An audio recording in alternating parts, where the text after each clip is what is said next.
ABP news लगातार आपको दिखा रहा है कि नोटबंदी के बड़े फैसले का आप पर क्या असर हो रहा है। आज हम आपको कोऑपरेटिव बैंकों की पड़ताल दिखा रहे हैं, क्योंकि आरोप यह है नोटबंदी के बाद कोऑपरेटिव बैंक पे काले सफेद का खेल चल रहा है, क्योंकि यहां कंप्यूटर के जरिए नहीं बही खातों के जरिए हिसाब किताब रखा जाता है।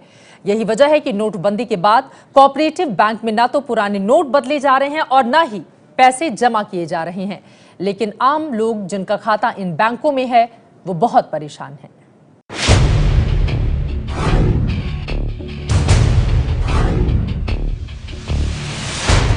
देश भर के कोऑपरेटिव बैंक्स के करोड़ों ग्राहकों के लिए नोटबंदी बड़ी मुसीबत बनकर आई। पंजाब के अमृतसर के रहने वाले राजीव कुमार और 57 साल के भूपेंद्र सिंह की मुसीबत एक ही है, कोऑपरेटिव बैंक से पैसे का न मिलना। राजीव के घर में शादी है, पिछले 5 दिन से लाइन में लग रहे हैं। बुजुर्ग भूपेंद्र सिंह छोटे से कारखाने के मालिक हैं, ना तो काम करने वाले मजदूरों को पैसा दे पा रहे हैं, ना ही अपना घर चला पा रहे हैं। मैं डेली आ रहा हूँ कि कम से कम 10, 20, 25 हज़ार तो मिलेगा आदमी को। घर में शादी है, 4 हज़ार या 6 हज़ार में क्या हो रहा है? कुछ भी नहीं होता। घर में तो ना राशन है ना कुछ है, दवाई चलता है। मेरा 15-20 रुपए का रोज दवाई चाहिए, पैसा है नहीं। कुछ ऐसा ही हाल दिल्ली से नोएडा में मौजूद सहकारी बैंकों का भी है। यहाँ भी रोजाना भीड़ लग रही है। लोगों का कहना है कि इसके अलावा और किसी बैंक में अकाउंट ही नहीं है, तो पैसे जमा कहां करें और निकालें कहां से। अगर हमारा खाता इसी में है और खाता हमारा कहीं नहीं है, और मतलब अगर हम कहाँ जाएं, किससे कहें। जब बैंक से पैसे जमा करेंगे, पहले सब जमा करेंगे तभी हम पैसे निकालेंगे, और अगर बैंक में पैसे ही नहीं होंगे हमारे तो हम खर्चा कैसे चलाएंगे। दरअसल इसकी वजह कोऑपरेटिव बैंक में हो रहा गोलमाल है। इन बैंक्स के जरिए ब्लैक मनी व्हाइट मनी में बदली जा रही थी, जिसका पता रिजर्व बैंक को था। इसीलिए उसने कोऑपरेटिव बैंक्स में पुराने 500 और 1000 के नोटों को बदलने और जमा करने पर रोक लगा दी। हम आपको समझाने की कोशिश करते हैं कि आखिर कोऑपरेटिव बैंक में गोरख धंधा चल कैसे रहा है। मान लीजिए मिस्टर ए, मिस्टर बी और मिस्टर सी के पास 10-10 लाख रुपए के पुराने 500 और 1000 के नोट हैं। तीनों ने कोऑपरेटिव बैंक से साठगांठ कर ली। कोऑपरेटिव बैंक ने मिस्टर ए को बैंक बैक डेट में 10 लाख की एफडी कर कैश ले लिया। मिस्टर बी को 10 लाख का डिमांड ड्राफ्ट बनाकर पुराने नोट ले लिए और मिस्टर सी को उसने 10 लाख का पे ऑर्डर बनाकर दे दिया। अब नियम के मुताबिक कोऑपरेटिव बैंक इन पुराने नोटों को नए नोटों से बदलवा सकता है, यानी अब कोऑपरेटिव बैंक में 30 लाख के नए नोट आ गए। मिस्टर ए के पास विकल्प है, वो एफडी 1 साल तक चलाते रहें या बीच में ही तोड़वाकर कैश करा लें। दोनों ही सूरत में इन्हें नए नोट बैंक से मिल जाएंगे।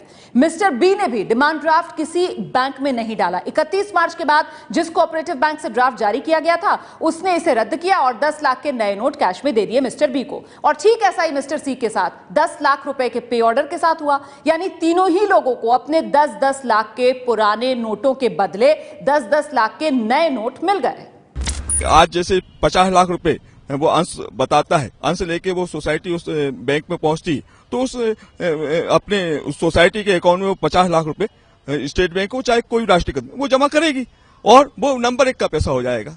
ये है पूरा रिकॉर्ड उसके पास है, उसकी कोई जांच की नहीं जा सकती। रिजर्व बैंक को इस गोरख धंधे का पता चला। इसी के बाद उसने कोऑपरेटिव बैंक्स में पुराने नोट बदलने या जमा करने पर पाबंदी लगा दी।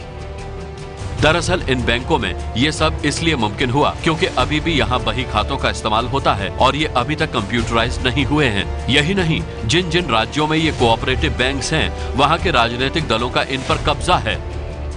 इसीलिए आरोप लगते रहते हैं कि नेता अपने काले धन को कोऑपरेटिव बैंक्स की मदद से बदलवा रहे हैं। वित्त मंत्री अरुण जेटली ने भी कहा कि सबसे ज्यादा कोऑपरेटिव बैंक पुराने नोटों को जमा कराने आ रहे हैं।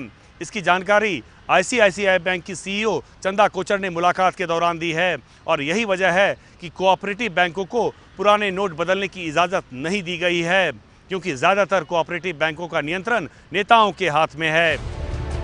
महाराष्ट्र, मध्य प्रदेश, गुजरात, पंजाब और पश्चिम बंगाल जैसे बड़े बड़े राज्यों में इन कोऑपरेटिव बैंक्स की भूमिका बहुत बड़ी है। पश्चिम बंगाल के तकरीबन 3400 गांवों में से 2000 गांव पूरी तरह इन्हीं सहकारी बैंकों पर निर्भर हैं। नोटबंदी के बाद इन पर बड़ा असर पड़ा है। भोपाल से ब्रजेश राजपूत के साथ दिल्ली से राजन सिंह की रिपोर्ट। अब हम आपको यूपी के मुरादाबाद के कोऑपरेटिव बैंक का हाल दिखाएंगे। जहां सन्नाटा पसरा हुआ है। ना तो पुराने नोट बदले जा रहे हैं और ना ही जमा किए जा रहे हैं, जिसकी वजह से ग्राहकों को परेशानी हो रही है। संवाददाता उबैदुर रहमान की यह रिपोर्ट देखिए। हम खड़े हुए हैं मुरादाबाद के ज़िला सहकारी बैंक के बाहर और आइए देखते हैं यहाँ क्या नज़ारा है। ये ज़िला सहकारी बैंक का गेट है और इसके बराबर में एटीएम भी है, लेकिन यहाँ पर कोई भी आदमी दिखाई नहीं दे रहा है। एटीएम बंद है, शटर गिरा हुआ है। आइए बात करते हैं यहाँ के कुछ स्थानीय लोगों से, क्या वजह है यहाँ पर ये बैंक खुला हुआ नहीं है? इसमें बैंक में पैसा नहीं है। अच्छा, कहाँ से देगी पब्लिक कहाँ पर खड़ी होगी यहाँ पर? दूसरे बैंकों की तरह यहाँ पर कोई काम नहीं, यहाँ कोई नहीं काम नहीं हो रहा। क्या बताया जा रहा है, क्या वजह है? बोले बैंक में पैसा नहीं है, ना जमा हो रहा ना निकल लिया। अच्छा, ये बताइए यहाँ पर क्या कस्टमर आ रहे हैं या एटीएम क्यों बंद है और क्या वजह है? यहाँ पे कस्टमर आ रहे हैं, बिल लौट जाते, कहते हैं बैंक में पैसा नहीं है और ऊपर से आदेश नहीं हो देने के लिए। आप बताइए किस तरह की परेशानियाँ लोगों को आ रही हैं? जितने कोऑपरेटिव बैंक है वो उत्तर प्रदेश में सब बंद कर दिए गए हैं, पता नहीं क्या घोटाला हो जाए।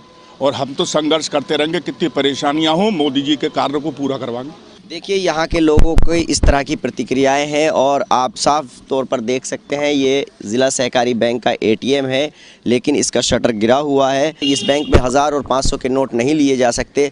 इसकी वजह से यहाँ पर आने वाले लोगों को मायूसी हाथ आ रही है। Ubaidur Rahman, ABP news, Moradabad.